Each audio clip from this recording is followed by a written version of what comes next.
Greetings to you all.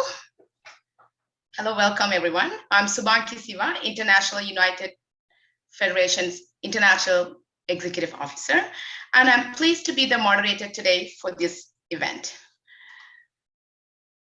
I would like to start with thanking you all for joining this virtual conference for the elimination of violence against women to bring awareness. As someone once said, the show must go on. Not that this is the show, but I appreciate the effort to be together virtually. We are here truly as one to raise awareness and combat violence against women and children. We do our best when we do it together. So this is a good step in the right direction to raise awareness and to forge synergy between all of us for one common goal we all want to achieve. All of our special guests we joined to take part of this event, they all want to work toward the same mission with their own field of expertise. This conference is jointly launched by International United Women Federation, the Alliance Creative Community Project, United Nations ECOSOC accredited member organization. Who are we? International United Women Federation was created to bring awareness and promote women's rights and develop women throughout the world as leaders. International United Women Federation supports women and girls to live life free from all forms of violence, achieve gender equality, education, income security, and decent work. We closely work with UN Women and follow their guidance, use the education system to prevent the violence. International United Women Federation also works with other NGOs in their endeavors. It is to be noted, according to United Nations report, the statistics are clearly showing that more than 60% of women who experience violence do not seek help. As an effort to working toward these startling statistics, we set Stand Up, Speak Out as the theme for this event. International United Women Federation is working tirelessly to bring awareness through conferences, helping women to elimination violence and educate to get help. Also, International United Women Federation holds 6 world records and actively participated in multiple UN conferences. Our organization is globally expanding in many different countries, such as Sri Lanka, Pakistan, Germany, France, London, USA, and Latin America. To begin our conference without further ado, I would like to warmly invite Mrs. Raji Patterson, CEO, International United Women Federation. She is a humanitarian and a social activist. Raji Patterson is also a director of women empowerment of Alliance Creative Community Project, an ECOSOC accredited organization, United Nations. She is also an author, received multiple international awards, excellent Asian female social and human rights activist for women empowerment, rights, and welfare for 2021. Over to you, Mrs. Raji Patterson. Thank you, Subangi. Greetings to our Honorable Member of Parliament, our distinguished guests, and all our attendees. On behalf of the International United Women Federation, I am honored to welcome you all. I thank you for your presence here and support in the success of this international conference. As our International Executive Officer Subangi Siva presented, we are bringing awareness through conferences and connecting with women around the world to eliminate violence against women. Many women do not want to speak out or recognize violence. How we can define violence? It can take both physical and emotional forms. Examples include name calling, hitting, pushing, blocking, stalking, criminal harassment, rape, sexual assault, control, and manipulation. Many forms of this violence are against the law. Anybody, no matter their background, identity, or circumstances, can be abused. But women, girls, and gender diverse people are at higher risk of gender-based violence. Violence against women and girls is a global issue. It remains one of the most persistent human rights violations and a threat to millions of girls and women.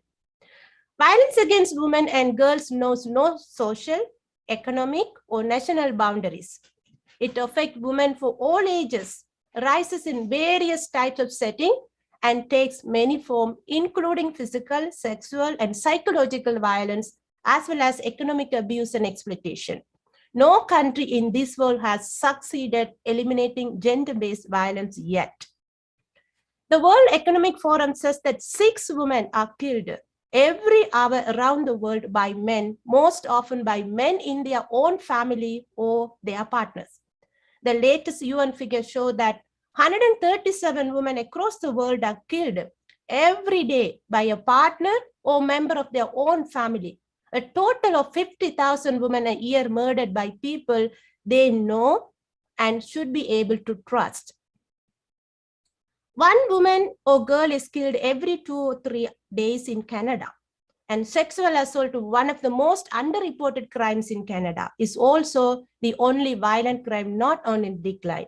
Studies from 2020 find that the violence against women in Canada is increasing.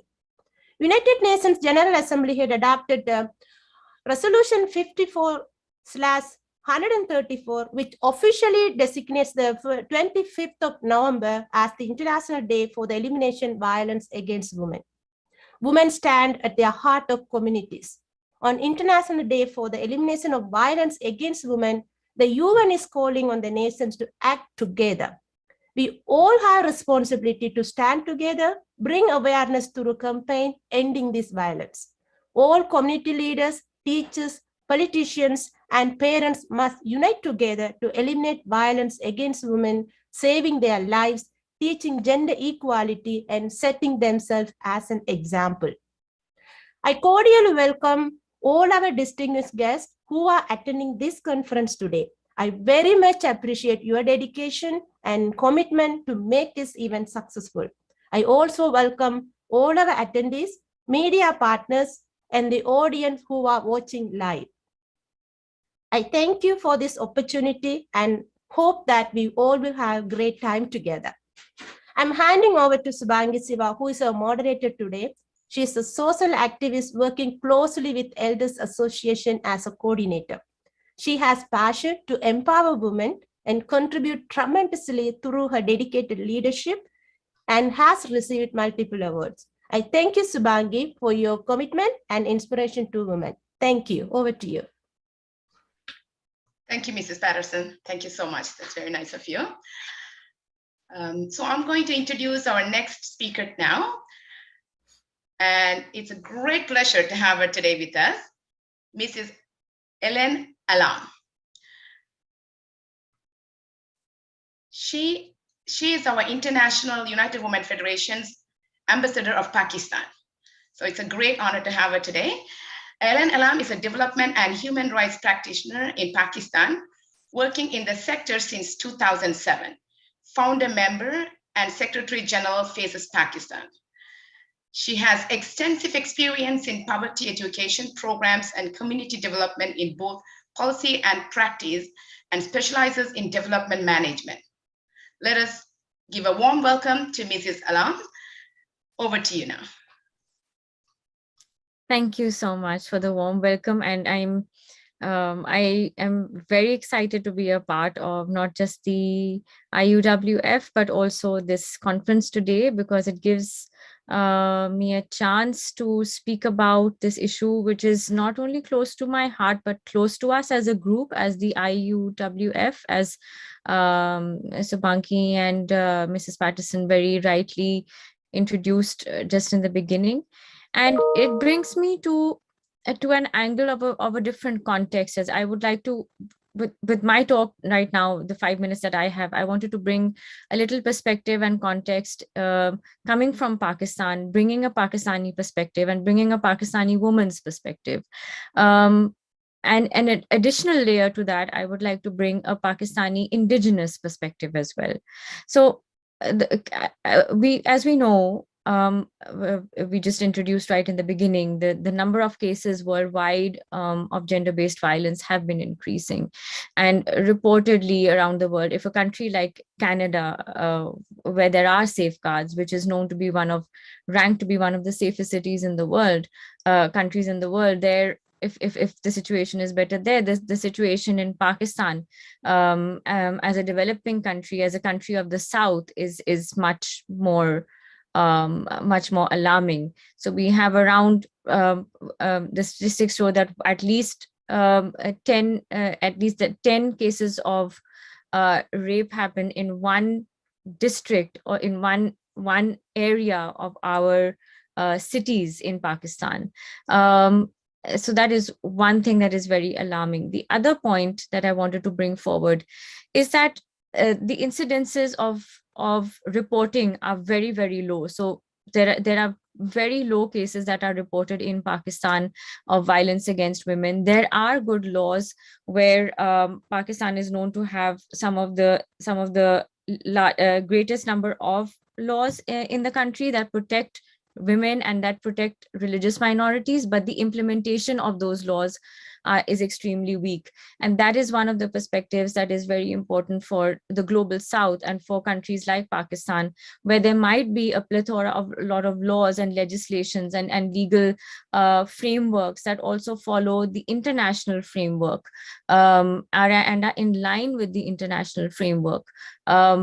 We have departments and human rights ministries, for example, that are bound to follow the international framework on the protection and the elimination of violence against women. But how those are being implemented is a big challenge in countries like Pakistan. Additional to that, I just wanted to bring in a layer of marginalization, which is that of indigenous women. And when I speak about indigenous women, I'm talking largely about religious minority women.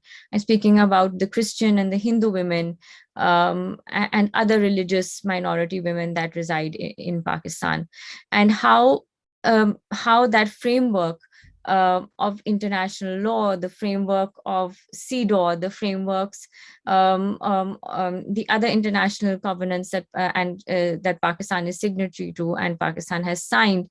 This the challenge is really high of how religious minority women are protected, precisely because we have other loopholes of legislations like the blasphemy laws and the new sort of trend and the rising cases of forced marriages and forced conversions, where young minor girls from religious minorities are being abducted, raped, and taken through a process of violence against women and abuse and sexual exploitation, and then converted forcefully to another religion.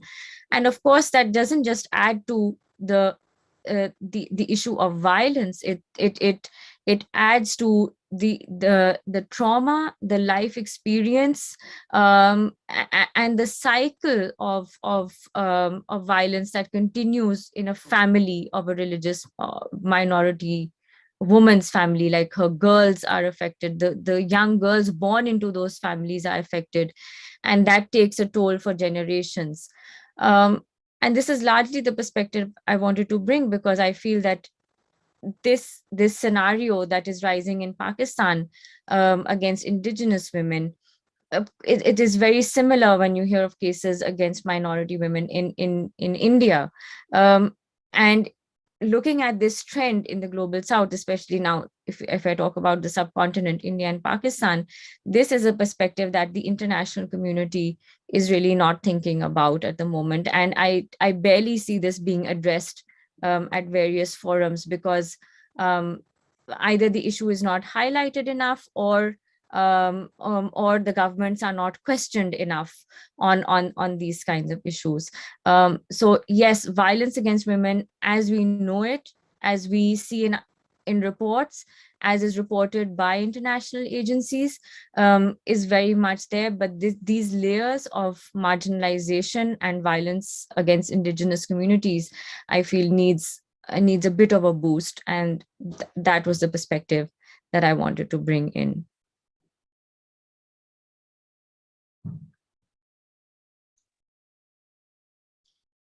Thank you, Ms. Alam. Thank you so much for your input and share.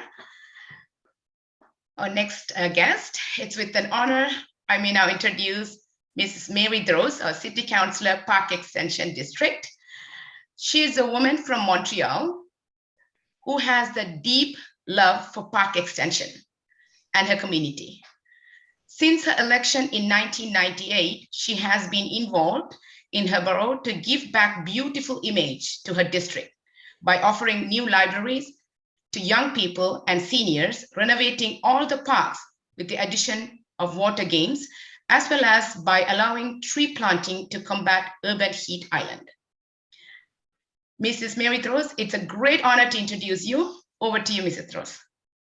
Thank you so much. Good morning to everyone participating today. I'd like to start off by saying bonjour, good morning, kalimera, pari luis, namaste, vanakkam, srat sri akal. I have a very large South Asian community living in Parkex, and over 115 different cultural communities. Over the last 23 years as city councillor, and prior to that, I was involved as a volunteer with the youth sector of Park Extension on their board of directors for soccer and many social programs. So it's a lot more than just 23 years working within the community, but I have seen so much. I have witnessed so much sadness and events, not only the sad events. I must say that we also have wonderful celebrations of the coming together of all the different cultures. But this past year, we had the 14th femicide in Park Extension, where the husband killed the mother, the wife, in front of his 3 children, and then he left, leaving the children with the mother who was dead on the floor. And we found out several days later that they found the body. He had committed suicide by jumping into a river. And that's just one of the numerous sad events that take place. Thank God we have organizations such as yours to stand up and speak out, to give support to women's organizations. In Park Extension, I can say that we have Africo Feminin that work with the various women of different cultures, making them aware that they do have rights, that they can get out of abusive relationships. We also have the Shield of Athena, the Bouclier d'Athena, that gives incredible support to women and families of conjugal violence. And they also have an Athena home where they can take in the families, the women and their children, and give them hope, educate them, and eventually set them off to live a free and unafraid life. You know, when this organization first came into being, the community, the Greek community, was insulted, saying that no, violence, conjugal violence does not exist in our community. Well, I would say 25 years later, we know that it exists. They offer services in 13 different languages, social services, so that they can reach out to the women who require some kind of support, education, and hope to live a normal life. And contrary to what many people think, domestic violence does not always entail physical assault or injury. It can include different types of violence: psychological, verbal, economic, physical, or sexual, and may appear in the form of more than one type of violence at a time. And even though it is experienced by both sexes, domestic violence mostly affects women, regardless of their culture, social status, or income. And I can say that if you have any doubts about any relationship, if you know of such a situation, you need to contact resources that exists. First of all, 911. We have police officers who are trained to deal with such situations and to evaluate and to give support to the families. But I would say that sadly, the such situations affect children.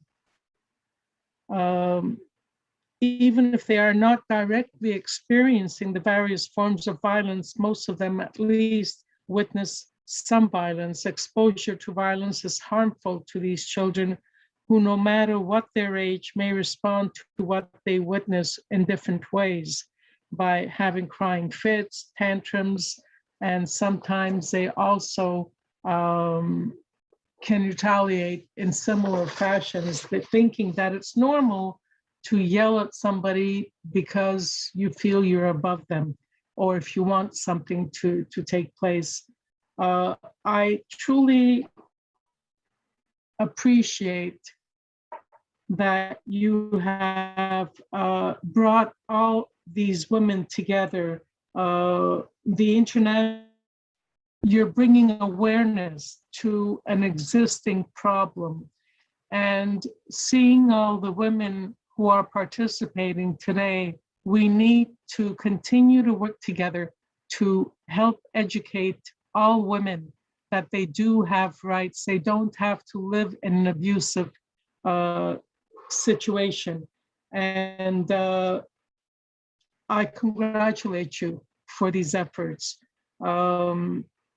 By having marches against violence towards women, by having other women who have experienced and have succeeded in getting out of these abusive relationships.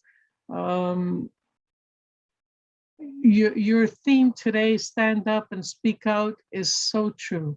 And we can only do that by educating and by helping to support the women.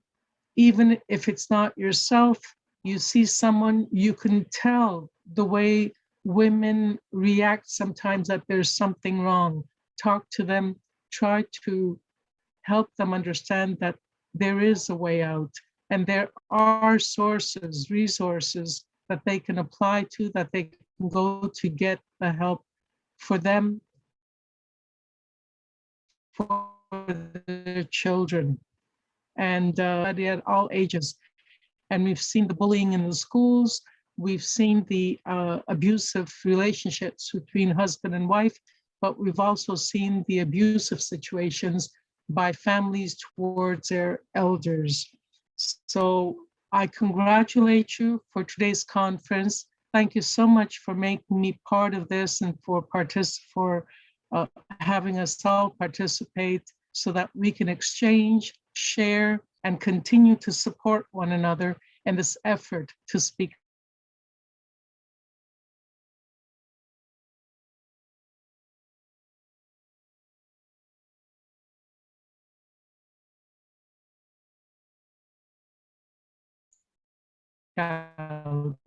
Thank you. Thank you, Mrs. Mary Rose. Thank you so much. Even with your midst of your busy schedule, you make the time for us to take part of this important awareness event. And we congratulate you and thank you. And your 23rd year now that you're going, congratulations. And you're doing amazing job in the community. And I can see that you're doing great job covering all sectors, especially when it comes to women's rights and all that. Thank you so much. Nandri, wanna come? Nandri. It's with a great pleasure I would like to introduce our next guest, Miss Emanuela Lambropoulos. She's born and raised in Wilselloren. Emanuela Lambropoulos has been proudly representing the people of the riding she calls home in House of Commons since she was elected in the 2017 by-election. Throughout her years as an educator, Emanuela became passionate about social change and entered in politics to help make Canada a fairer place for all and advocate for equality, inclusion, diversity. Emanuela would be honored to continue representing her home riding of Wilselloren as October 2019. Let's give a warm welcome to Ms. Emanuela Lambropoulos. Over to you, Ms. Thank you so much. It's an old bio that I guess my team sent in. I apologize for that. I wanted to begin by thanking, first of all, the International United Women's Federation for hosting this important discussion today. I think that one of the best ways to raise awareness and to make sure that this is not something that we forget about is by continuing to discuss and talk about it, to raise awareness. Education is key, I believe, in helping solve this very big problem that unfortunately has not gotten better over the years, but in fact, especially due to COVID-19, has actually gotten much worse over the last couple of years, as we can see here and also around the world. I believe that people being confined in their homes has not been very helpful on this specific issue, and more women have had difficult time actually going out of their homes and seeking the help that they would have otherwise had the opportunity to seek, and they're at home with people who are perpetrating the violence towards them. One of the things that's been great is that we've seen that one of the signs that was actually created in Quebec, which is this, is something that's become an international symbol for women to use at their home if ever they're having a conversation on an online chat or anything like that. When they're out and about, they can use this symbol, and if somebody sees them using it, it means that they need help and that they need somebody to reach out for them in order to help them get the help that they need. That's one of the ways that we can continue to help, because many of these women don't see an opportunity to go out and get the help that they need on their own. Polytechnique is coming to 32 years, and I wanted to raise this specific point because ever since I was born, this has been something that was part of Montreal's history.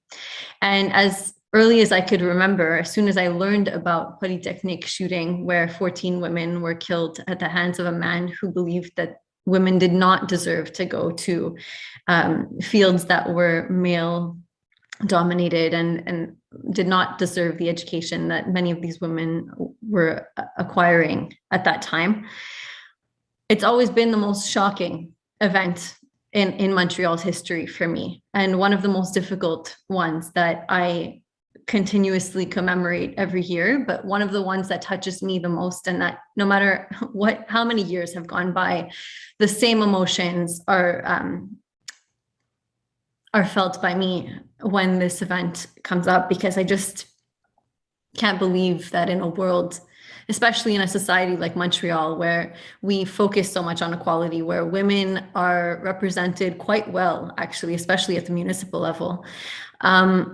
This is an issue that, we still have to commemorate every single year. And that has gotten worse over the years, especially when we consider intimate partner violence and violence that happens within our homes. It's something that we shouldn't have to discuss in 2021. It's something that should be a thing of the past, and unfortunately it isn't.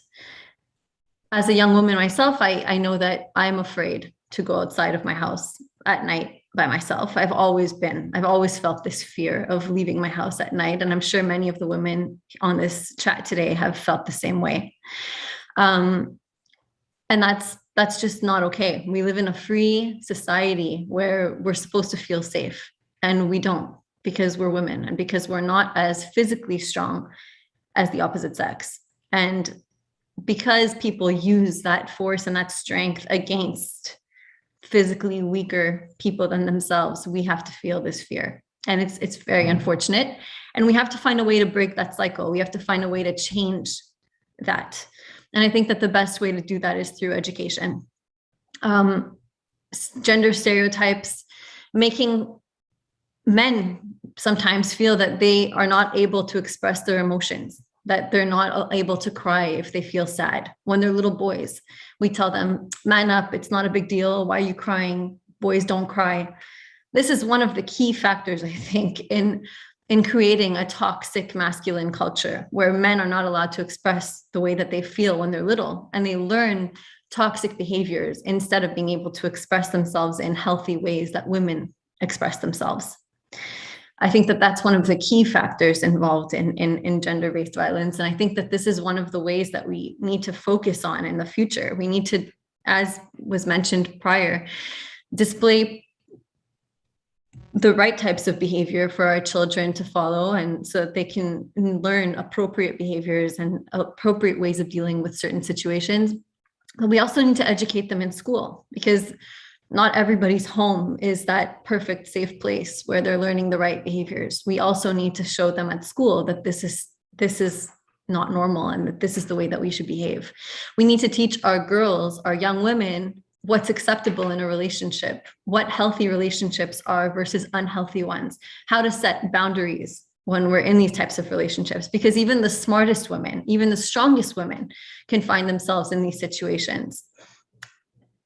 And so we need to find a way to nip it in the bud from when kids are young, so that the next generation of women and men don't have to face the same thing that we're facing today. So that's my 2 cents. Thank you for inviting me to this event. I'm really interested in hearing what everyone has to say. Unfortunately, I have 3 events today, but I'm going to stay for as long as I possibly can so that I can hear as many of the speakers as possible, and always happy to be a partner, especially on this issue, which I find is one of the most important issues that we can possibly deal with as women. We need to be here for each other, and we need to be there to stand up for others when we're in a position to be able to do so. So thank you again for hosting this event today, and looking forward to hearing everyone else.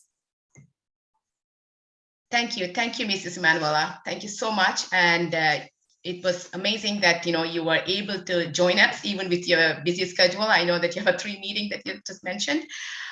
It's amazing how you brought all the awareness, how we should take this to our future generation, how we should stop by starting now. Right? Thank you so much. I really appreciate your participation. It's with great pleasure I'm going to introduce our next guest, Dr. Radha D'Souza. Dr. Radha D'Souza is a professor of law, development and conflict studies at School of Law, the University of Westminster in the United Kingdom. She is a critical scholar, social justice activist, barrister, and writer from India. Let's give a warm welcome to Dr. Radha D'Souza. Over to you, ma'am. Thank you, Shupanki, for that generous introduction. And thank you to Raji and ACCP for your invitation to be here. It's a great pleasure to be here and to actually add my voice to the work that you are doing. Okay, what I want to focus on today is something a little different. I come from India, as Shubhangi has already said, and I have, and most of my area of field of work is South Asia. So in whatever I say today, I come with that South Asian, Indian, and global South perspective. That's my kind of perspective and how I come to this. What I want to focus on today is state violence against women. And I want to focus on this partly because it is the least talked about form of violence against women. If you follow the discourse on violence against women, much of it, a large proportion of it, is concentrated on family and domestic violence, which is, of course, very important. And then to a lesser extent, we have a focus on community violence, by members of the public or communities and so on. And state violence is the least talked about. Now, CEDAW, which came in the 70s, did not even mention state violence. And then we had a whole process, things like the Yugoslavia Commission and various other genocide inquiries, etc., from which the awareness at least grew that we need to at least start talking about state violence against women. And so when the UN Declaration on Elimination of Violence Against Women was passed, it explicitly included state violence as one of the 3 forms of violence against women. So you have family and domestic violence, you have community violence, and then you have state violence. So I thought I should focus on state violence because in South Asia, across South Asia, and across global South, generally speaking, of course, this is a sweeping generalization, state violence against women is the single most terrifying violence, not least because it involves the whole apparatus of the state weighing down against women. And that means, you can take this, whether it is Kashmir, whether it is Ilam Tamils, whether it is, parts of Rwanda or Africa or anywhere else. This form of violence is something that we haven't really understood and talked about. And generally speaking, I would say that there is a tectonic rift in the international law on elimination of violence against women when it comes to state violence. And there is a north-south rift as well on this. But I'll start with the tectonic rift in the law itself and the international regime on elimination of violence against women, which is that on the one hand, all the international conventions and declarations and so on require the state to adopt the law and require the state to implement it. And it's very state-centered. And it's the states that sign up to these things. On the other hand, it's those very states that are perpetrators of violence. So those who are supposed to be protectors become perpetrators.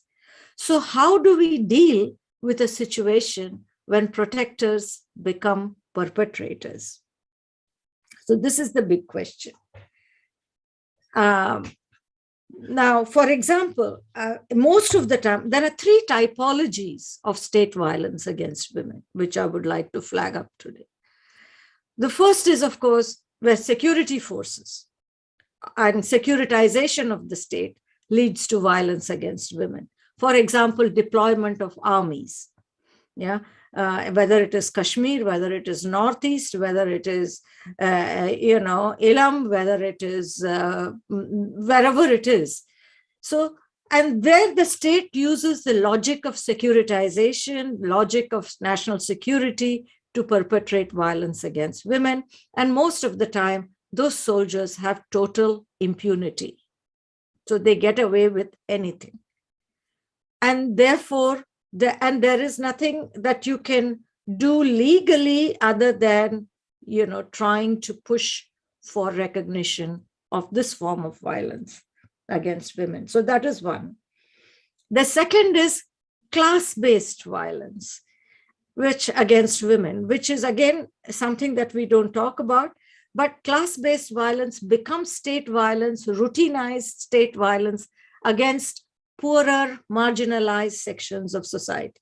For example, in India, caste violence. So Dalit women, Adivasi women are routinely abused in the police stations. It's everyday violence.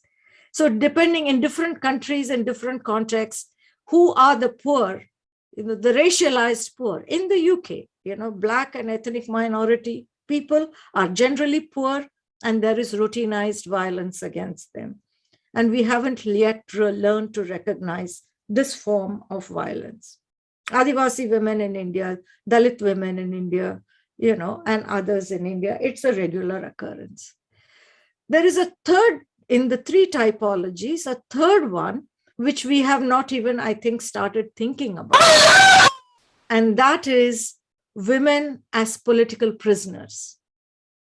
The whole discourse around women is that they are disempowered, they are, in a helpless kind of victims of a system. And Fuck what women, that, men are better. I think that must be a intervention from someone.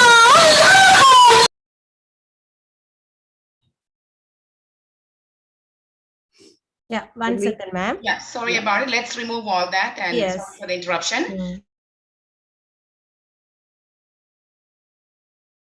This is also a form of violence. Very subtle, but very... Yeah. I have identified two, and Raji, if you have identified any other, let's lock the meeting room.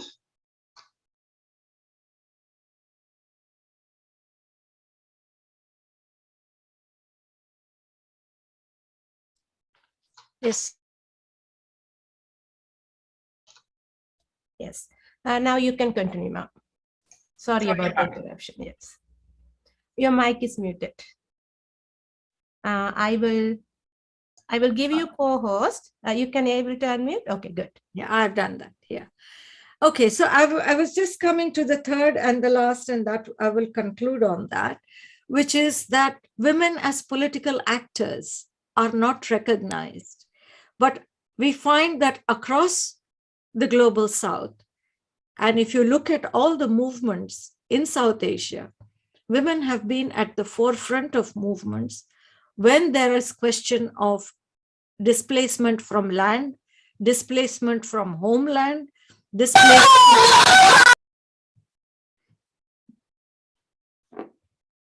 Is that okay to go on? Raji, I think we should eliminate everyone except the guest. Sorry about it, and we just have to go through this, unfortunately. Yeah, we removed, but no. Person came with Kelly, the name. Yeah, I'm going to remove. I think we removed, but I don't know how. They could rename themselves again, right? Yeah, could be done that. Okay, go ahead, please. Sorry, ma'am. Okay, so yeah, you can see gender-based violence here on the web. But and as I said, the number of political prisoners in Indian prisons today, women political prisoners, I mean, women who are in prison because they have participated in some form of, political movements, demands, whether it is for land, whether it is opposing investors taking over land, whether it is, and now in the farmers' protests and things like that, or trade unions and things like that. And the number of women who are in prison because of this, we have not even counted them. And we have not even recognized them. And we have not even recognized their imprisonment as a form of, violence against women. So I would say when we stand up and speak out, let us look at the realities that are there in the global South today. And I would say that what focusing only on family violence does is it presents women as victims rather than as agents. But if we can speak of family violence and also speak of women political prisoners, then it flags up the fact that women are standing up, women are fighting back for whatever their issues that matter to them. And also, I think women are political actors, social actors, not only for women, but for the whole society. Because when women stand up and speak, they don't only speak for themselves, they speak for the children, they speak for land, they speak for their communities. And that is why I think that women standing up and speaking out amplifies the issues. And that is why the states know this. And states in every big major crisis or armed conflict, whether it is civilian conflict or military conflict, target women because they know by controlling women, they not only abuse women, but they also control men, they control the entire communities, and they control the whole society around them. And that is why for armies, targeting women has always been an important issue. It continues to be. And that means it prompts us to recognize that women are agents in society, and their agency has ripple effects across society. So with those three typologies and the need to stand up and speak out against state violence against women, which is a neglected area, I'll just conclude those my observations today. Thank you.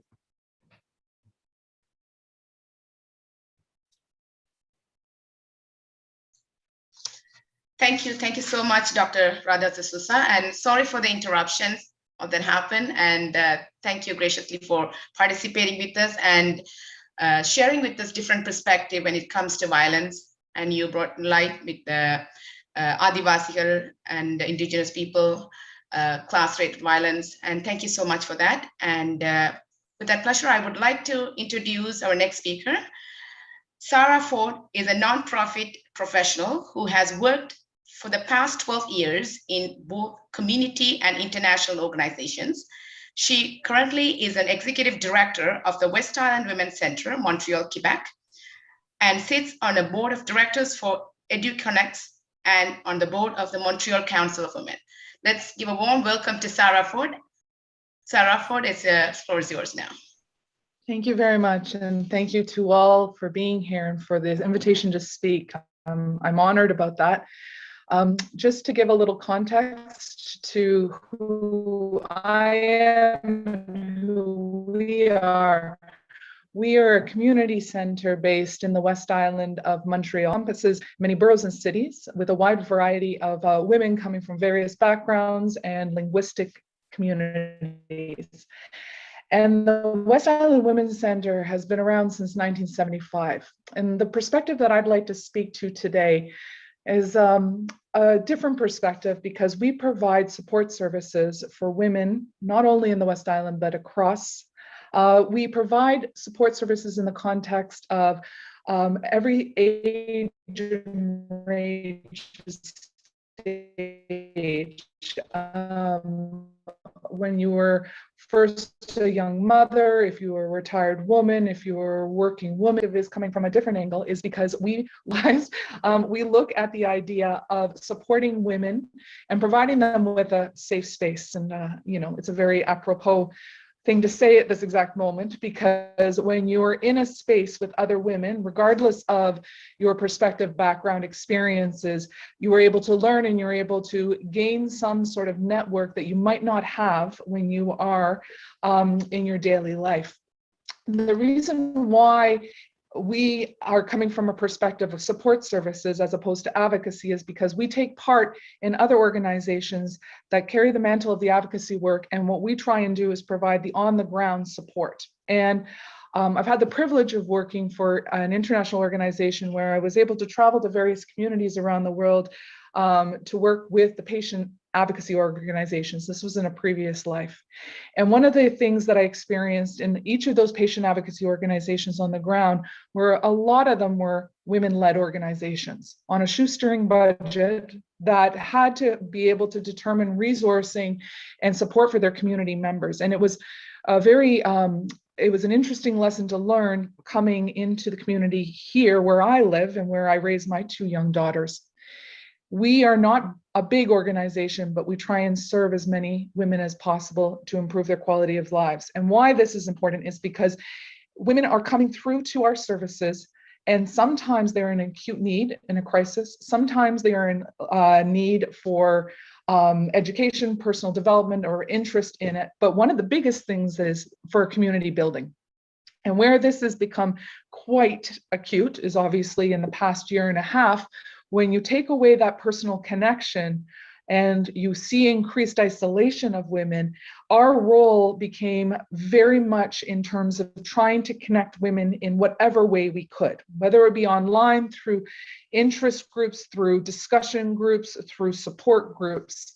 And we do this now back, as we're trying to get back in person, both through online and in person, because we recognize that there's still segments of women within our community that are not comfortable coming back in person or not able to come back in person. One experience that we noticed is that by offering online groups, we were able to help women that might not have been able to get out of their family situation or home situation, and they were able to have a safe space to be able to connect. This is something that we are going to carry forward past the pandemic, because we recognize that having women come into the center is wonderful for that personal connection and for that community building, but there are more ways that we can reach out and reach out further. One of the things that we do is we do low-cost programming. And why this is important is that we want to make sure the access barrier is as low as possible for women to come and to be able to take courses, to be able to participate in programming.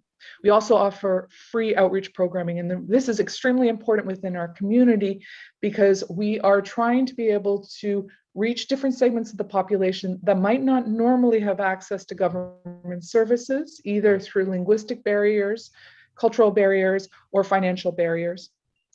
These free outreach programs range from mother and child activities to new connections, employment support programming. All of it is done with the intention in mind to be able to provide services where there are gaps in our community. And this is done through various means of looking around and seeing what is being offered in the West Island and beyond, but also speaking with other community organizations on the ground and saying, what are the women in your community looking for and what type of support do they need? It's a challenge because you obviously can't be able to address everything to everyone and be everything to everyone. But I feel like the most important thing that we can continue to do as an organization is this type of preventative support services. Be able to try and be there for women, regardless of where they are in their stage of life, but also in whatever stage they are in terms of their own personal security, their own personal development. And this can range from us going into the high schools to do cyberbullying, adolescent workshops pre-pandemic, and hopefully we'll get back to that soon in terms of back in the schools, to be able to provide a senior women discussion group for women that have been in isolation for the last period of time, but potentially in isolation prior to the pandemic, because the support services within their own family networks are not there. And these types of free-form community building groups have evolved over the past in the north part of the West Island. So when we are looking at the types of programming that we do, we recognize that we might need to be able to provide different types of supports to ensure that women come. One of the things that we had done right from the very beginning was provide free childcare services. The free childcare service is an integral part of our programming, because in a lot of the situations where we have young mothers or women recently arriving to Quebec, into the area of the West Island, that familial support network is not there. So to be able to bring their children into a safe environment, and they themselves can then take part in the programming, is helping address one of the barriers that we find. Another barrier that we find is in terms of cultural isolation. And cultural isolation is an acute factor for women who are coming from various different parts of the world and arriving in Quebec, where there are other barriers that they're facing in terms of integration within the workforce or within the government services. I've heard it more than a dozen times in the past couple of years that the West Island Women's Centre has become a first point of contact. And what sadly has happened over the past year is we've become the first point of contact for women who are in crisis. We ourselves do not provide crisis services, but we are known as at least being a welcoming environment that will be able to connect women elsewhere. It breaks our heart every single time that we are having to see the increased number of outreach calls coming to us. But what we try and do is work with the various other organizations to find out what their processes are and how we can refer women to those services, and be there if and when they do receive those services, that they can come back in. But I think fundamentally, prevent support services play a role within the elimination or combating violence, various forms of violence against women, because isolation is the worst part of it all for some of these women, where they do not have anyone to speak to, maybe not even to provide the crisis service, but to even just be there for them. And if we can provide a safe environment for women to come together, regardless of their situations, I believe that we are fulfilling our mission as part of improving the quality of lives of women in our community. One of the things that I want to speak to is the idea of collaboration with other organizations, and I'll end on that.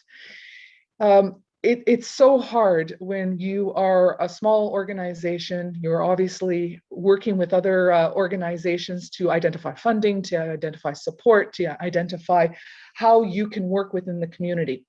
You don't want to duplicate services because the funding dollars are so small, and you don't want to obviously compete with other organizations for that type of support.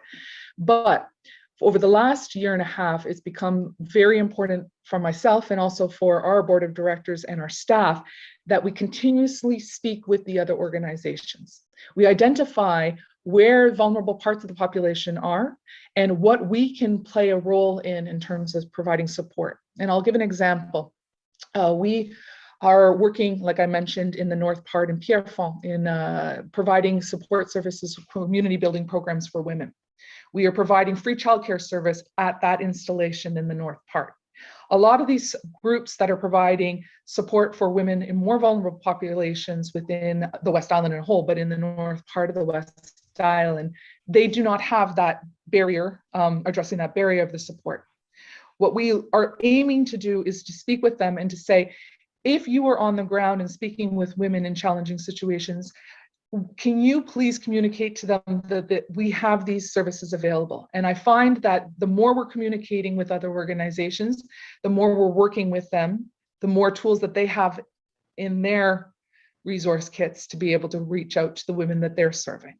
So I'll end with the idea that, you know, before the pandemic, for 45 years, here we had worked with the idea that we were a community building organization, that we were bringing women together, we were providing a space for learning, for courses, for was a very important role to play. Since the pandemic, it has become quite quite evident that there are segments of the population that may have not needed acute support before, but due to increased isolation, due to increased security concerns they have within their own familial dynamics. We have a role to play, and I believe this is a role that we should continue to play going forward. If we can be there, at least to be able to be a first point in contact to bring women together, then I feel like that is indeed what we're trying to do to fulfill our mission. A long-weighted goal, and I appreciate having the time to speak today because it allows me to be able to communicate very much.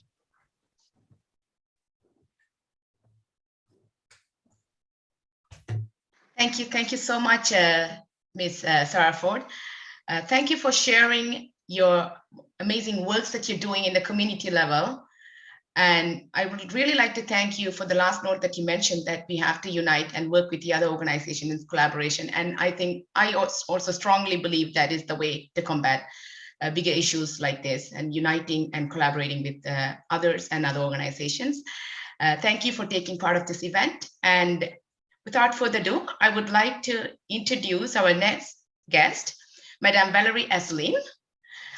Madame Valerie Asselin, attorney involved in federal politics as the Vice President of the National Executive of Conservative Party of Canada, Municipal Council for the City of Dollard-des-Ormeaux, member of the Executive of Montreal Bar, and attorney specialized in family law and youth protection. Madame Asselin was also heard by a special commission on the rights of the child and youth protection as the attorney representing the interests of the mother of the little girl who died in Granby. Madame Asselin speaks out about the systematic problems with youth protection in Quebec on her Facebook page, Our Children First. Wishing all the best, and over to you, ma'am. In my practice, I often see and represent women victims of conjugal violence. Sarah, I want to thank you for the amazing work you do with these women, first of all, because it's a safe heaven when you're there, and that's so important, your presence. So too often I see women with children that will endure the abuse for years at a level of violence that can lead to dramatic situation like the one that Mary described earlier. And often the violence is done in front of the kids, who will also be traumatized, and women hesitate to leave. And I think that it is important to speak out, to report violence, even psychological violence. So there is traceability. But I'll tell you the kind of story I see on a weekly basis. Actually, on my Facebook page, I talk about my stories because I find that it's completely out of this world what I see. It's Twilight Zone, as I call it. So a mom, victim of conjugal violence. Her husband was an alcoholic. He beat her in front of her.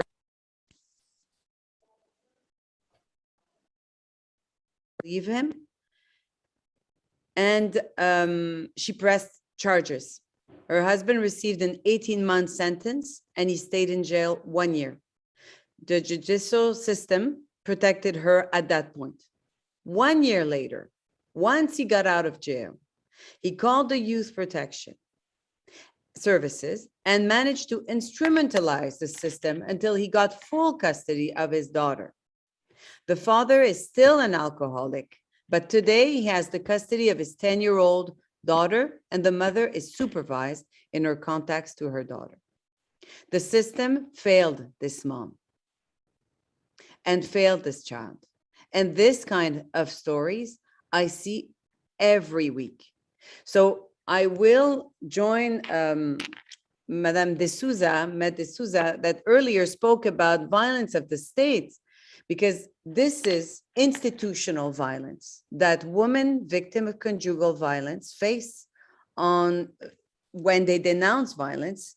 Sometimes this is not believed. The system does not believe them, and they end up losing their kid. Mom of 5 kids living in an abusive relationship. She gets the courage to leave her husband with the 5 kids in the middle of the night. and she gets disorganized with the move. She has no money when she leaves. Well, the system gets took her 5 kids, and the father, the violent father, has the custody of these kids. So the actors of our judicial system do not always understand the cycle of post-conjugal violence. And often a woman that is scared of her violent husband, scared to send her kids to him for a weekend, for example, will be targeted as an alienated mother. And this is a new concept where, you know, I mean, it's I'm not sure if it's new or not, but this is what I'm seeing on my practice, and it's crazy. You see a mom that wants to protect her kids, and the DYP, Director of Youth Protection in Quebec, will say, "Oh, she's alienating. She's an alienating mom." So it is. I represent moms that denounce violence, but after the system turns, have to have more organization, like the Women West Island Women's Center. We need to be denouncing the violence. I know that I'm one of, I don't think there's another lawyer denouncing what I see and in the youth protection system. And I think that if there were more lawyers denouncing what they see, then the lack of training of our caseworkers when it comes to conjugal violence, when it comes to understanding the post-conjugal violence, there need to be more training. There needs to be training of our judges to understand that when a woman was a victim of violence and a child was a victim of violence because he witnessed the violence with his mother and his father, we have to, it's possible that this child doesn't want to go to his father on a full-time basis. It's possible that it's not the fault of the mom. So this is the culture that needs to evolve, and there need to be a training, and we need to speak out and make sure that everyone understands violence and conjugal violence. So I'm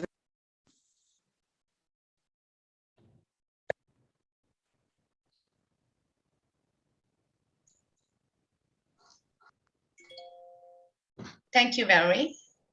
Thank you so much. Thank you for being here, and thank you for bringing a different perspective to this conference. And as you said, the systems and laws and regulations are there to protect us, but it's heartbreaking to see sometimes how the systems let us down.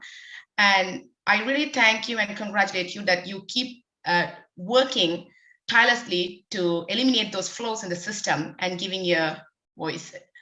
Thank you so much for being with us. Thank you.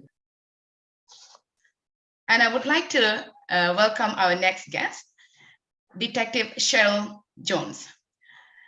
Detective Cheryl Jones has been a member of the Toronto Police Service for 21 years. She has spent the majority of her career dedicated to the community she serves, assisting survivors of domestic violence and sex crimes. Detective Jones is currently working in the sex crime unit, where she actively investigates the most sensitive investigations that require the highest confidence. Detective Jones has had direct role in encouraging victims to come forward and has been an integral part in their recovery. She is dedicated to building an amazing support and continues to support for not only their physical safety, but also their emotional safety. Let's give a warm welcome to Detective Cheryl Jones. Over to you, ma'am. Good morning. Thank you for having me. I'm honored to be part of this discussion here today and to represent the Toronto Police Service. As you mentioned, I have been a police officer for 21 years, and over half of my career, I've been assigned to investigate crimes against women, including domestic violence. And currently I'm in a role as a detective with our sex crimes unit. Unfortunately, my number one call for service throughout my career has been violence against women, which we believe is a preventable crime from the Toronto Police. And we have several goals in trying to combat domestic violence. So we believe in education and enforcement, and obviously holding people accountable and bringing them to justice wherever possible, and thoroughly investigating all of these crimes against women. It's also about enhancing the safety through prompt action, including referrals to our community partners. We've worked hard to establish a lot of amazing relationships with community partners to help ensure that we're delivering a victim-focused response. So again, it's not just evidence collection and offender management, but it's about supporting a victim's well-being. So one of the things I wanted to share here today was an amazing resource that members of the Toronto Police Sex Crimes Unit and other fellow community agencies have put together. Is a resource for survivors of domestic violence and sexual assault. And it's called yourchoice.to. And it's a resource that empowers survivors and victims to make an informed decision on how they can move forward after their trauma. So I'd like to share a little video with you all today. Raji, if you can play that, please. The Toronto Police Service recognizes that survivors of sexual assault are reluctant to make initial contact with police and report incidents of sexual violence. Our mission is to investigate every case, ensuring personal and community safety, and to provide those impacted by sexual violence with community resources.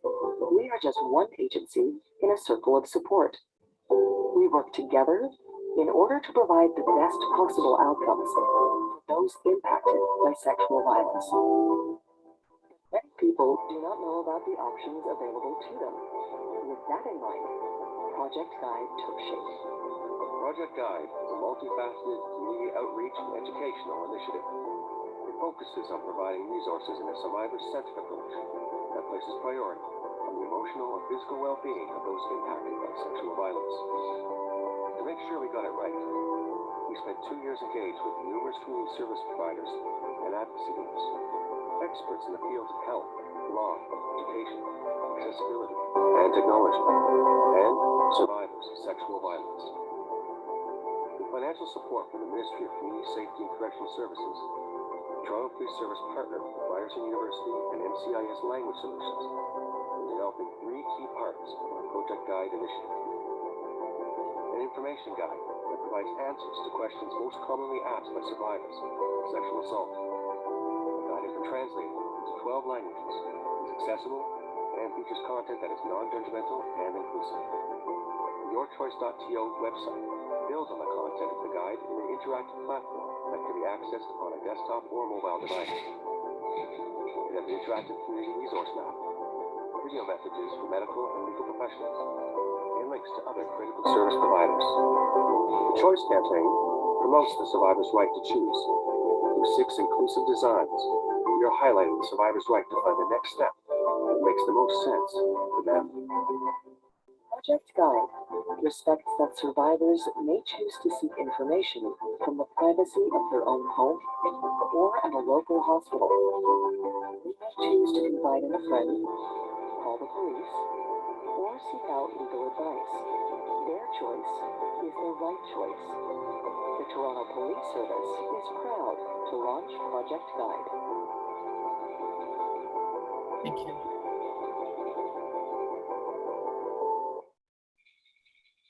So thank you for that. This is something that I wanted to put out there. It's something that's been hugely successful for our service and empowering survivors to make the right decision if they want to come forward, and just letting them know that they have rights and that they will be supported by not only the police at the time of the crimes reported, but continuously throughout the court process, or if they choose not to go down that road, that they'll be supported emotionally outside of the police service. So thank you. I just wanted to spread that message here today.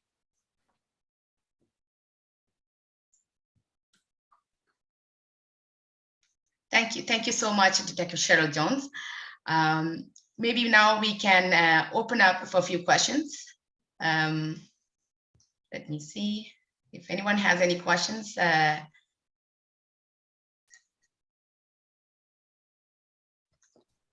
I could ask her a question related to her field, that what do you think it's a key factor in reducing the number of sex crimes we see each year? I think I would like to hear from that area. I hope everyone will do.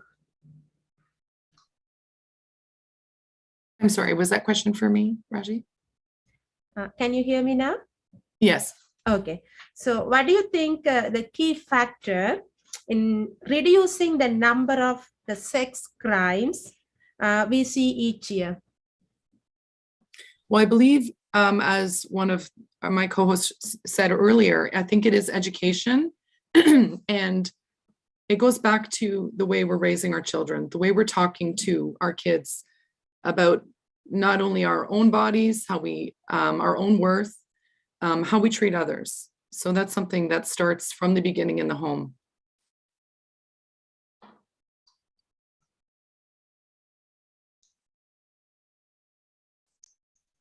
Thank you. Thank you, Detective Shell. I have a question for you. What is the hardest part of your job?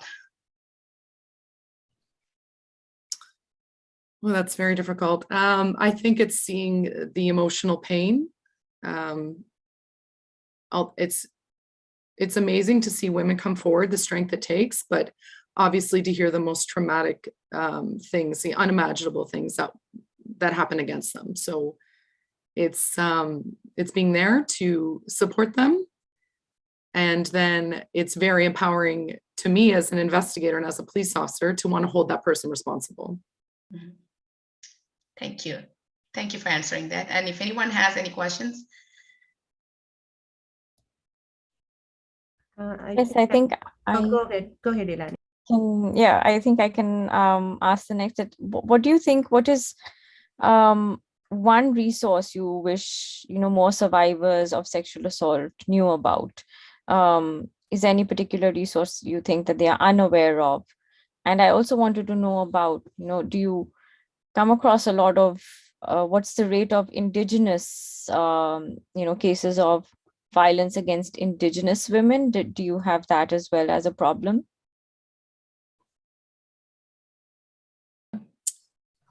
Sorry. Yeah. So resources, definitely just that it doesn't matter the woman's language. We know domestic violence and sexual assault, they affect women across globally, across every religion, every status. So it's knowing that they're going to be supported no matter what their status is. Even if it was their status in Canada, if a woman is here legally, sometimes that will obviously prevent a woman coming forward. That's something we would never ask a woman, and that's not something where we would then not support a woman, regardless of their status. It's the same as, we deal with victims that could be homeless or before the courts, there could have a warrant for their arrest, women, sex trade workers. So those are all barriers. Women, they don't know that they're going to be believed and they're going to be supported. So I wish that we could get that message out, that it doesn't matter what your personal background is or your situation, you are going to be heard and believed by the Toronto Police and supported. And I'm sorry, the second part to your question was? Have you seen what's the rate of cases against indigenous women if you come across them? I definitely do come across them in the work I'm doing now. And like I said, I have throughout my entire career, I've met women of all backgrounds. I don't have specific rates or stats to that, but I can tell you, yes, I've dealt with women from every nationality, every culture, every religion. As we know, there are no boundaries with domestic violence, unfortunately. Women of all statuses are being impacted by this crime. So yes, I am seeing that.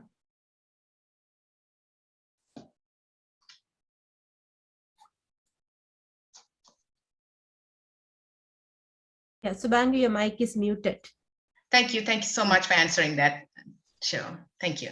Next, And we'll take one more question and we will close the question session with one more question. Olga raised her hand. All right, Olga, go ahead. Cheryl, thank you so much for all the information that you have been sharing with us.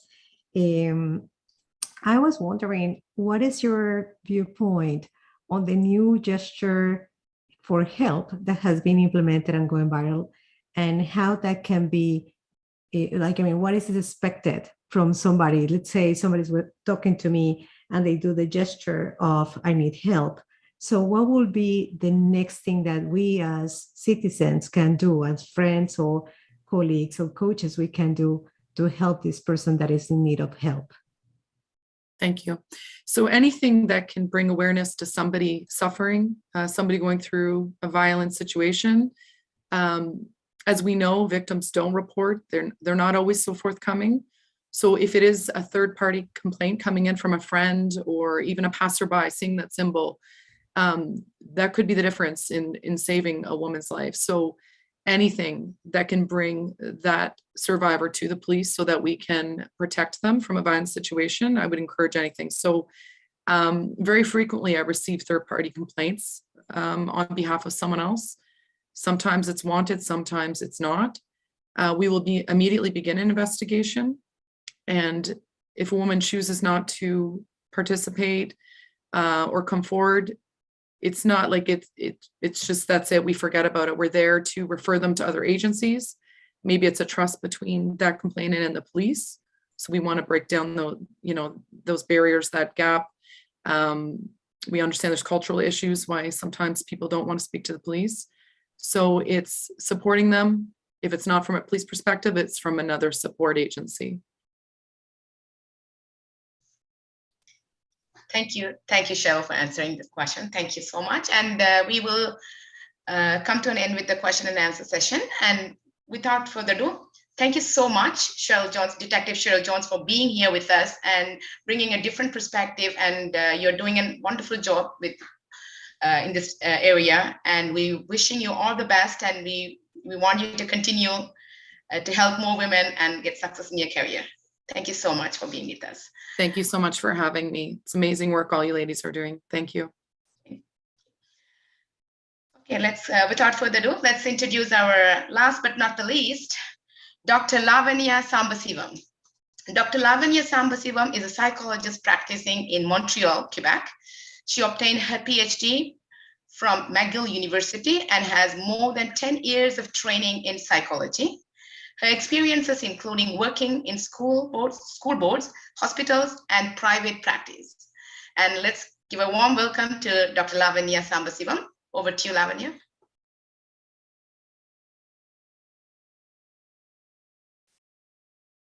Please unmute yourself. Thank you for having me and allowing me to speak on this important topic. I'm just trying to screen share. Absolutely, go ahead. And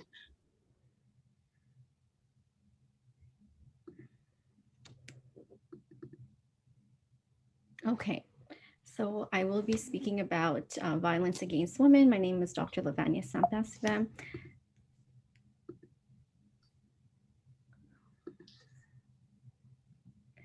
And as noted, I'm a psychologist practicing in Montreal, Quebec. I have worked in school boards, hospitals, and in private practice.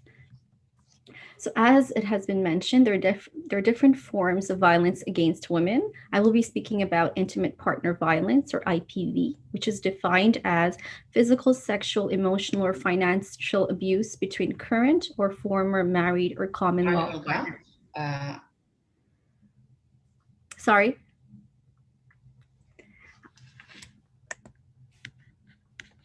So types of physical abuse include slapping, hitting, kicking.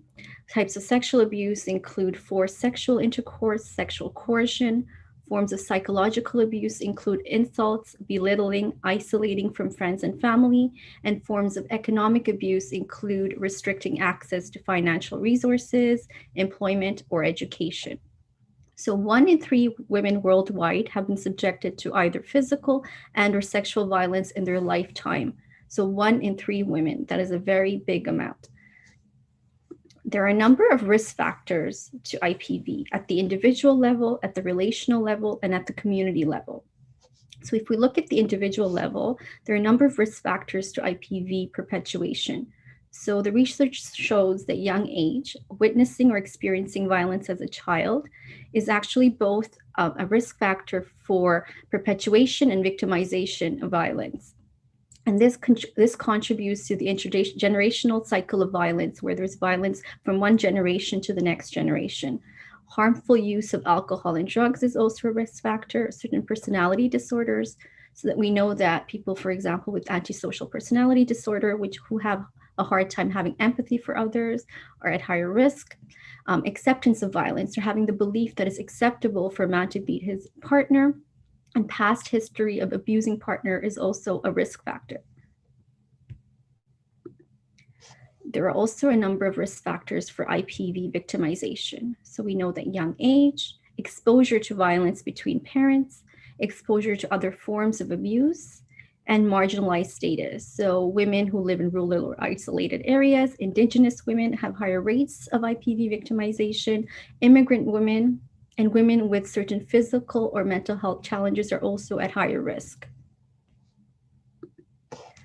There are also relational factors that increase risk of IPV. So conflict or dissatisfaction in the relationship, male dominance in the family, economic stress. And this is why we know that during COVID-19, this is one of the contributing factors to why there were higher rates of IPV. A man having multiple partners, and disparity in educational attainment, where a woman has higher levels of education than her partner. And then, of course, there are a number of community and societal factors. So in communities and societies where manhood is associated with dominance and aggression, poverty, low social and economic status of women, lack of women's civil rights, including restrictive or inequitable divorce and marriage laws, weak community and legal sanctions for IPV, so there aren't a lot of consequences, social acceptance of violence as a way to resolve conflict, and higher levels of violence in society in general.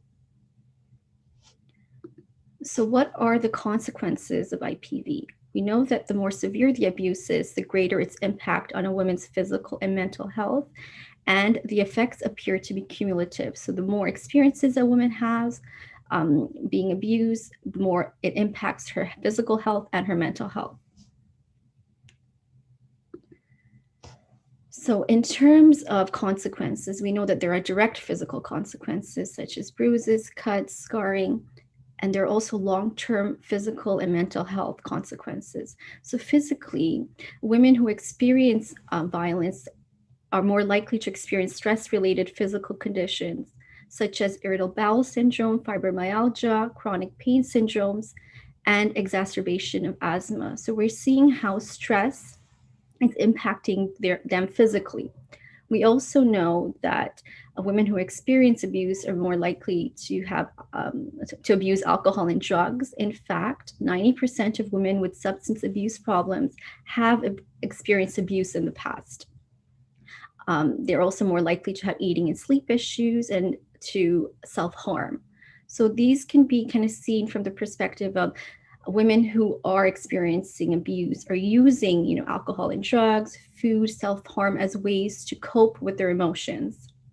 Women who experience abuse are also report lower self-esteem, symptoms of depression, symptoms of anxiety, symptoms of post-traumatic stress disorder, which is a disorder that develops after experiencing stress where there's a threat to yourself, threat to your safety.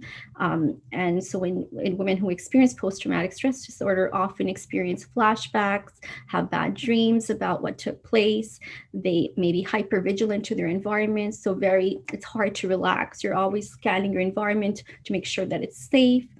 You may react to cues in your environment that remind you of the abuse that took place. So for example, if you were abused by someone who was wearing a red cap, when seeing a red cap, you might be triggered and reminded of the abuse.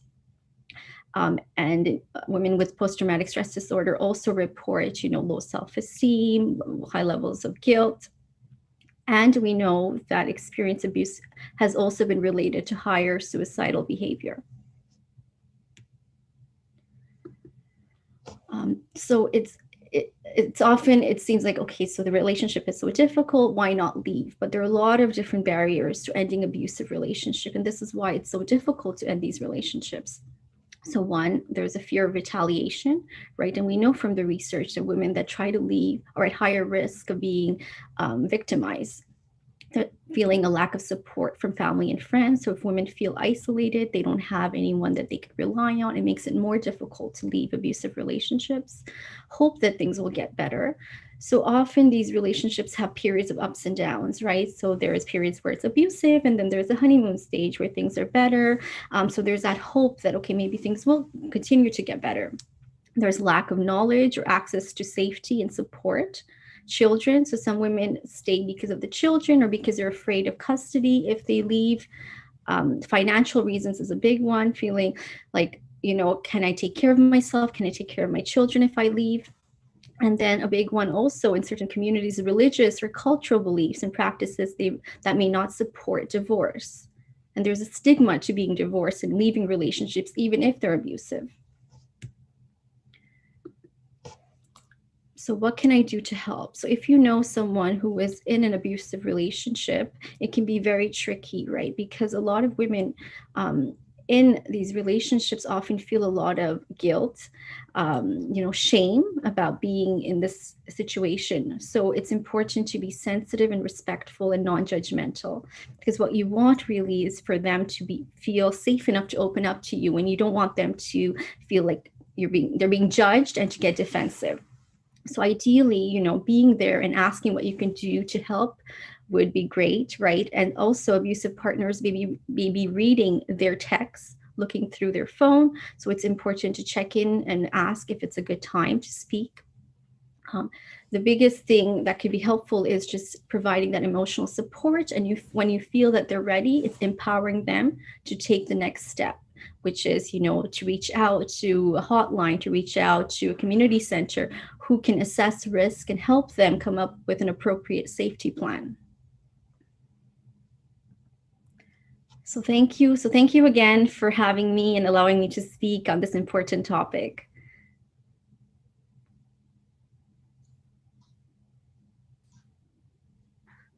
Thank you, Lavanya, for sharing your perspective of elimination of violence against women as a psychologist. And you shared many valuable points with us. Thank you so much for that. I really, really appreciate. And so we are coming to our end of our session. I would like to thank you all. And also, I want to ask you, sorry about the interruption that we had. But even it's an unfortunate, but even though it's an interruption, but in the hindsight, I see that as a positive side is our message is reaching out. It's going out to many people, and a lot of people are aware of this. So when we are doing a good cause, these things are inevitable. And thank you for being patient and being part of us and holding on to that. And without further ado, and Mrs. Ilavarasi Ilangovan, and she's here to give a vote of thanks to all our special guests today. I'd like to say a few words about her. She's our executive administrator of the International United Women Federation. She's a software engineer, social activist, and a writer. I'm welcoming Ms. Ilavarasi Ilangovan. Over to you now. Yeah, Subhangi Siva, sorry for interrupting. Right now, I think before she give her vote of thanks, we can do some discussion of few questions, and then we can go to the vote of thanks. I think we can do that, please. Absolutely. Yeah, so I think our speakers are here. So maybe I will start with one question so we can go from there. So we have some time left. Right now we all have seen that interruption, right? Even one voice that we heard that men's are better. We never said men's are not better or something. We didn't blame anyone here. But this, the question that I'm coming with, the solution, how we can find out the solution that we can implement to change men's mindset. So they always have that different mindset. Many, not every men's are like that, but many men's are, they have different mindset. They don't want us to talk about any violations. They don't want to, I don't know how to put this. I think you'll understand my question. We need to come with the solution, to implement, to change their mindset. So anyone, you can jump up and you can share your thoughts here. Sarah, I think she wants to take it, yes. I would not say this is a solution, but it's something that was on my mind at least last year. We had organized a women's forum. It was the first women's forum in the West Island, and we unfortunately had to move it online because we were supposed to do it in person before everything went down.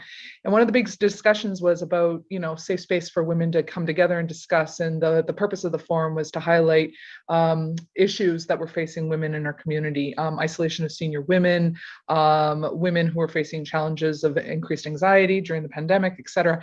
And we had opened this up to general public. You did not obviously have to be a woman to attend this forum. One of the things that was hard about it is that you want to be able to have an open discussion and women to have a space to be able to talk about things that were important to them and concerns that they had being a member of society and or this community. And I don't know how to do that without having an us versus them mentality. But the idea was that it should not just be one space.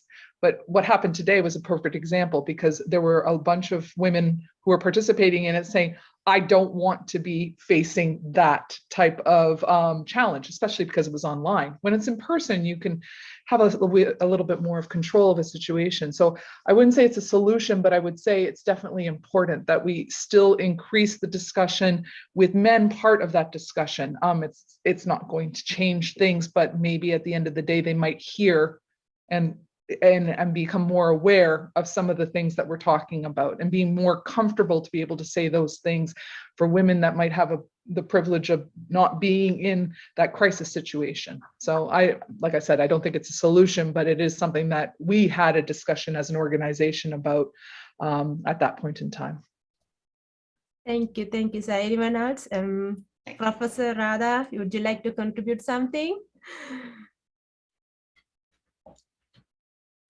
Unmute yourself. Yeah, I could actually respond to that because I used to work for a ethnic women's support network, which we had, conversations like this.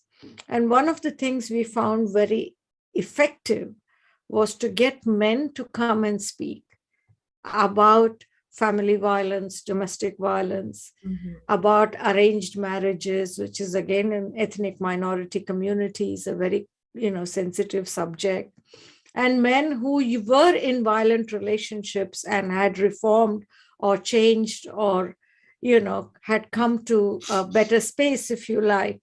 And we found men coming out and speaking very, very effective. Men coming out and speaking to men about why they should not, why they should get out of the cycle of violence. That has been a very effective strategy.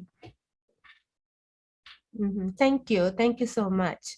That's a really valuable point that you brought up. And Cheryl, Lavanya, Olga is here, so you can come up. If you have any questions, you can bring. And Olga, yeah, you have a question, go for it.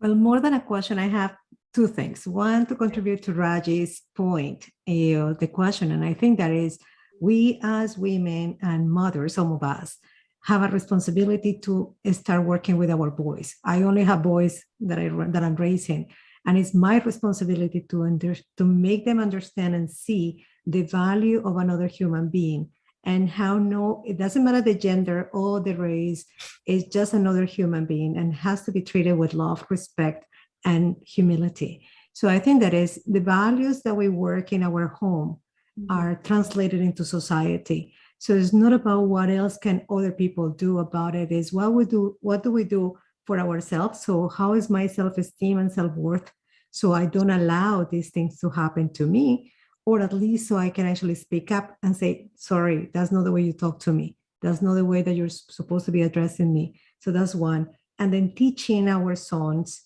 how they should be treating themselves and the respect that they should be treating others. So I think that that's one of those things that we should be starting to work with them since they are born. So it's not to wait for them to be men and then to show them the other way around. So that's only my little bit of contribution, Raji, to your question. And I was just wondering when Lavanya, you were talking about these aggressions, and I was thinking that we talk about abuse in terms of physical violence, so things that are visible most of the time. And I was wondering how do microaggressions are contributing to these cycles that don't break. So they might not insult you directly, but they might give you points that make you feel bad, right? So I don't know how much awareness we are bringing about the microaggressions into our society and ourselves to see the level of toleration of violence that way. So I was wondering if any of you guys have experience or has an idea on how we are making people aware that microaggressions are as difficult and as bad as physical aggressions or verbal aggressions that are very out loud. Thank you. I would like to share my points. I totally agree with Olka, definitely. Nothing is impossible, even though I believe this, but changing the men, as Raji said, changing their mindset is a bit difficult as from my experience. So we can start the changes from the born. We have to teach the values, we have to teach the gender equality, we have to teach the kids, we have to grow the kids. I believe in that only. We cannot change the grown man mindset or grown man behavior. It's, I think, even though I believe nothing is impossible, on this aspect, I thought it's impossible. So let it be. We can seek for help for these kind of abuses or insecurity, but for the future generations, we can stop this by growing our younger one to be teach the values of the gender equality. It irrespective of men, women, girl, pink, blue, nothing else. It's the equal. Everybody has an equal feeling, equal pain, equal rights. So this is the one of the solution in the future. It's not easy for tomorrow. It may be possible in 2 decades or 3 decades. So I believe, I totally agree with Olga. And also the other point is, absolutely 100% accept. Mostly everybody is focusing on the physical violence, not the mental violence. Abuse words or something they said make them feel inferior or make them feel down. That's never ever counted as an abuse. Even though in the developed countries, I feel the same, Olga. We have to make the awareness. It's equal. It's not physical, mental awareness. The kind of words we say which hurt the other person is more powerful than the physical abuse. Physical abuse may go in some after getting the treatment, after taking the rest, after taking the medicine, it will go off. We may have the scares, but in the mental hurtings, it will remain the whole life of the person. We know the child who abused in their younger age, the rest of the life will be very how can I say, it's a very hurtful. So we should make the definitely we have to make the awareness on those kind of mental abuses. Thank you for giving me this opportunity to sharing my thoughts. Thank you. Thank you, Lavarsi. Thank you so much. Thank you. And Lavanya, please go ahead. Next, we can give chance to Cheryl to share her thoughts as well. Go ahead, Lavanya. Thank you. No, I just wanted to say I totally agree. I think it starts from a young age, right, with those beliefs about gender roles, that women have equal rights to men. So it starts very early. And as I was saying in my presentation, so that would be, I think, the ideal way, right? And then there are also relational and community factors. So we know that kids who grow up in an environment where there is abuse tend to then be more likely to become abusers themselves, right? So also working with that relationship, if both partners are willing to, that could be another way that we could reduce the rates. And then the other way is at the community level, right? Where awareness, speaking about why violence is not okay, finding ways for men to better regulate their emotions so that they're not resorting to violence, being able to express their emotions without using physical means. So there are, at the individual level, at the relational level, and then at the community level, there could be interventions at those different levels that could be effective. And then so like you were saying, Olga, yeah, for sure. I think that emotional abuse is not, spoken about as much, although it is more common, right? And there's a tendency to kind of dismiss it because, it's not as, direct, and the impact isn't as obvious as the physical abuse is. But of course, there is that impact, and therefore it is very important to speak about it, to have that awareness, to teach our young girls and boys about what emotional abuse is, and being able to identify the signs of it is also very important. Thank you, Lavanya, for your sharing and answering that question.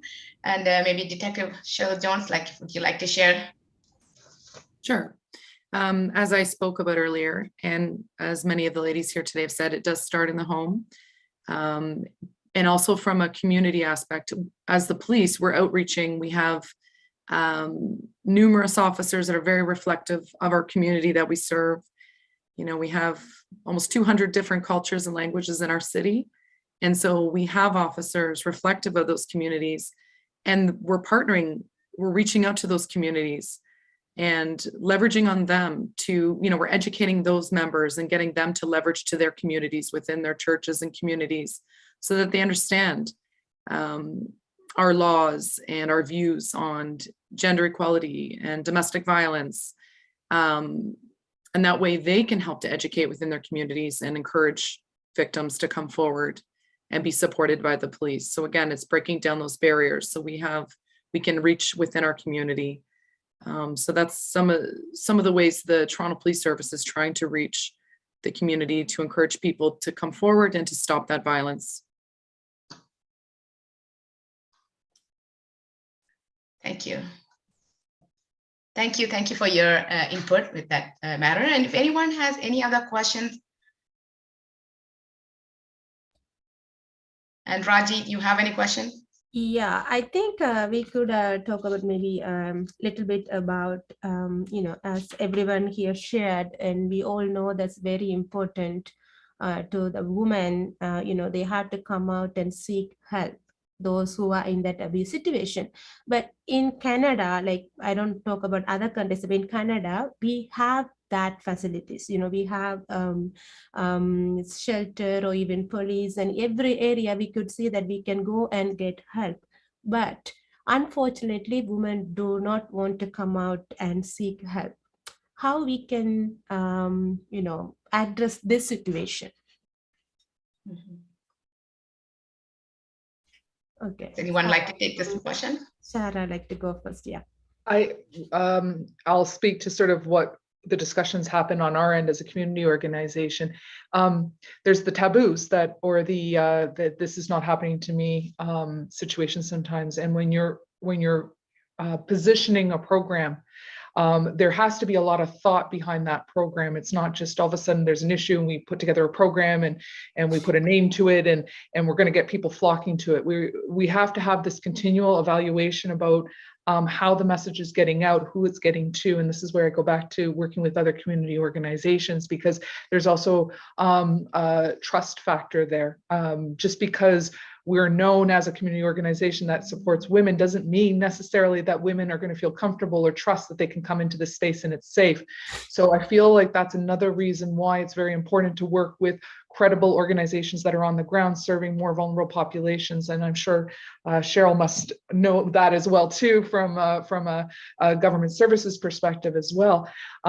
Even names a program. Like we were debating and discussing a name of a program and we were like, okay, it's going to be a support program. Well, maybe some women are not saying I need support. So how do we position that program? We're talking about a women's discussion group. We're talking about a conversation group. It's ways to get women into the program where they're not feeling like they have to self-define themselves because they might not be at that space yet.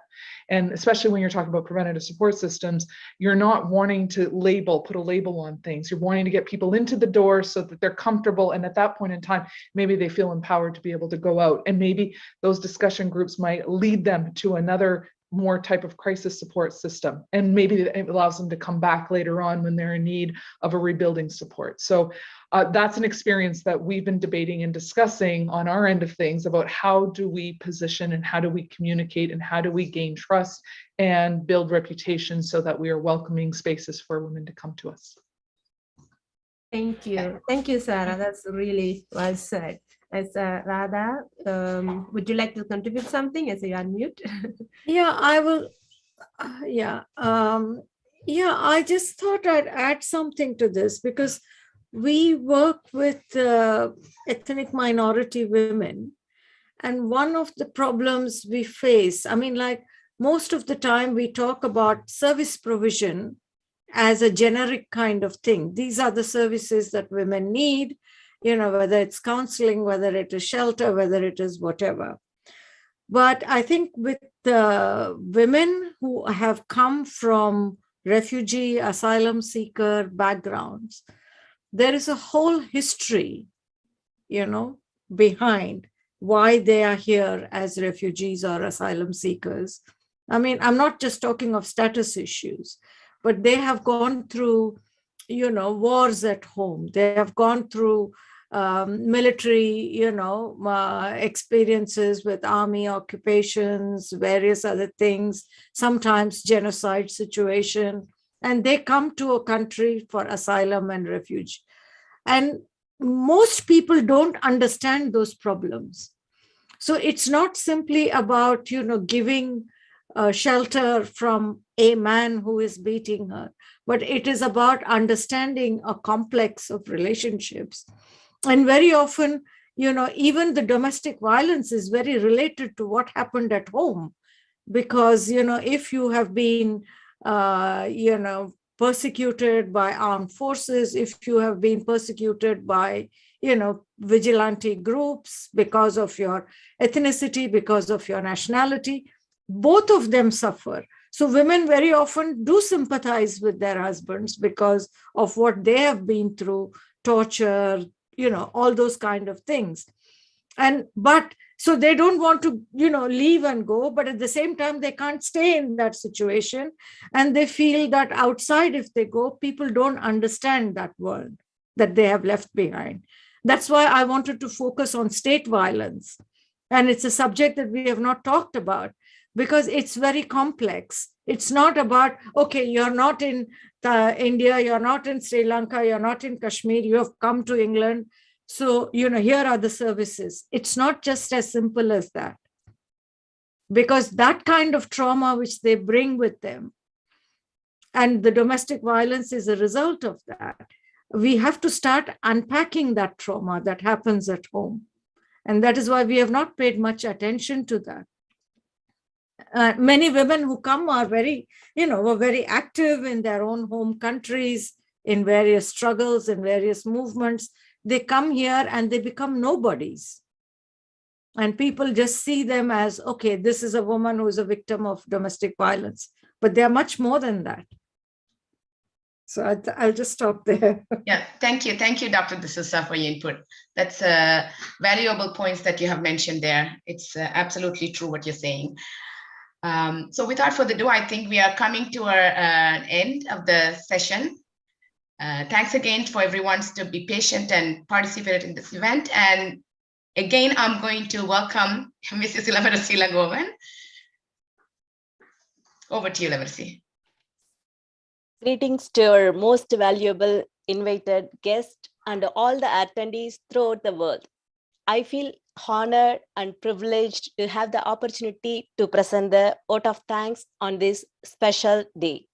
The International Day for the Elimination of the Violence Against Women will be initiated on 25th November. The date also marks the start of the 16 days activism that will end up to Human Rights Day on December 10. This conference reminds us that the violence against women is one of the most widespread human rights abuses almost in all the countries. Individuals, organizations, and institutions across the world are being called on to organize the special event during this period in a bid to put an end to the violence against women. This is the one of the unforgettable day in the history of our organization. Today, we have hosted the most important awareness conference in Canada with the 8 wonderful delegates and the most valued participants. I also like to thank all the honorable delegates who blessed us with their presence. Thank you so much for all the speakers here for sharing their precious knowledge with us.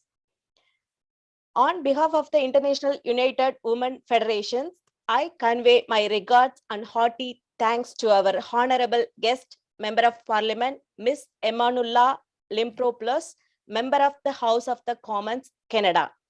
In her speech, where she mentioned education is the key to prevent the violence against women, she also proposed the solution to stop violence by gender equality, growing the girls stronger, wiser, and to teach them how to set boundaries.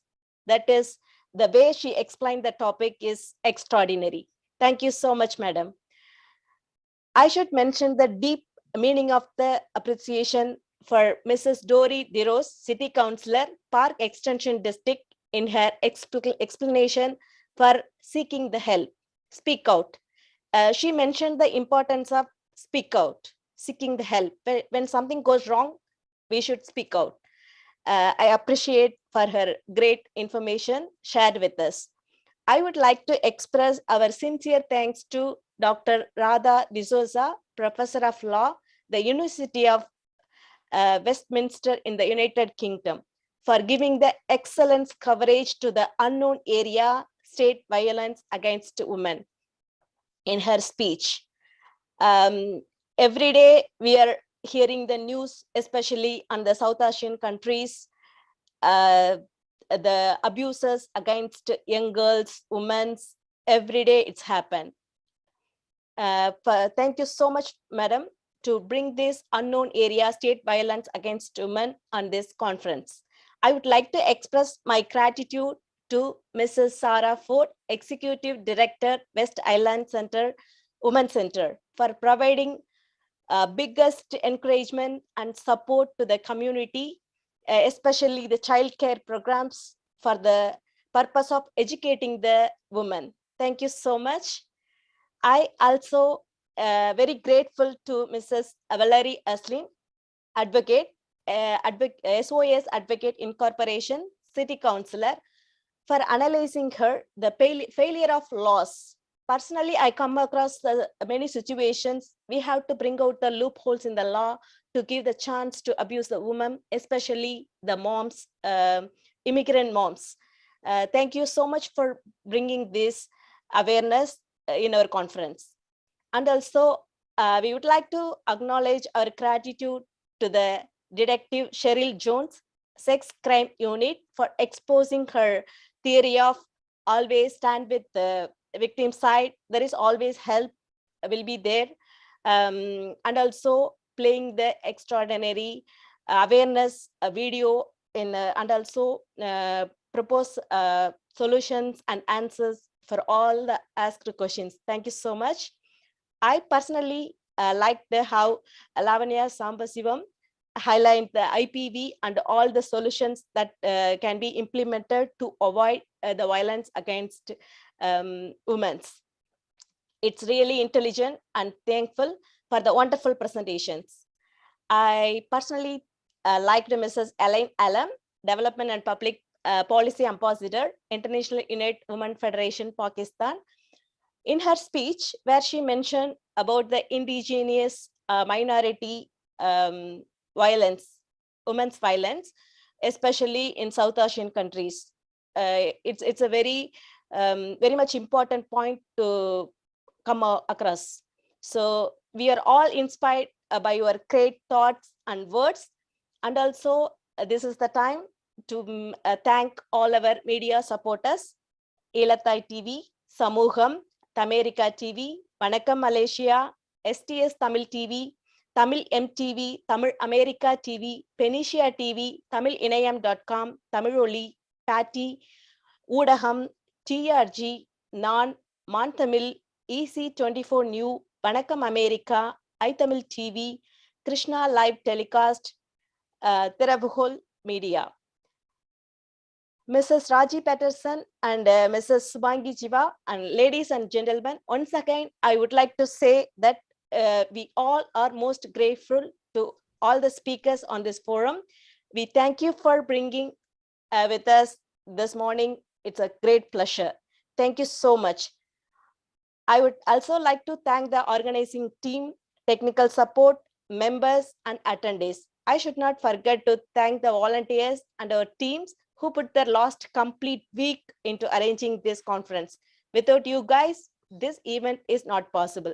Thank you so much for all the delicate guests and attendees. Merci beaucoup. Vanakkam. Nandri. Thank you, everyone. And let's end the session. Thank you so much. Yeah. Thank you very much. Thank you very much. Yeah, thank you so much. And also, sorry for the interrupt. You all understand that is, we cannot control some stuff, something like that. So I really appreciate your understanding. And yeah, thank you so much again. Thank you. Yeah. Thank you all. Recording